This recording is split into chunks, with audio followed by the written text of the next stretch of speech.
কুফরি বাক্য যা আমরা নিয়মিত বলে থাকি। 1. আল্লাহ লাগে ইল্লাহ লাগে, নাউজুবিল্লাহ। 2. তোর মুখে ফুলচন্দন পড়ুক। ফুলচন্দন হিন্দুদের পূজা করার সামগ্রী, তাই এই বাক্যটি হিন্দু ধর্মের জন্য সঠিক। 3. কষ্ট করলে কেষ্ট মিলে। কেষ্ট হিন্দু দেবীর নাম, তাকে পাবার জন্য কষ্ট করছেন, তাই এই বাক্যটি হিন্দু ধর্মের জন্য সঠিক। 4. মহাভারত কি অশুদ্ধ হয়ে গেল? মহাভারত একটি উপন্যাস যা সবসময় অশুদ্ধ। 5. মোল্লার দৌড় মসজিদ পর্যন্ত, এটি ইসলামের নামে কটূক্তি করা। 6.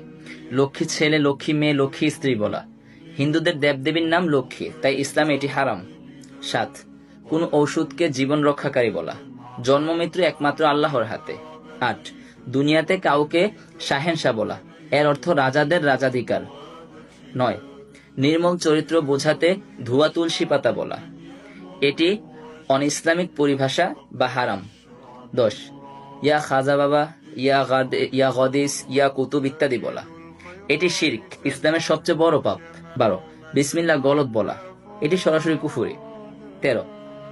মৃত্যুর সাথে পাঞ্জালোরা বলা, কুফরি বাক্য, তাই সাবধান। 14. মধ্যযুগ বর্বরতা বলা, মধ্যযুগ ছিল ইসলামের স্বর্ণযুগ। 15.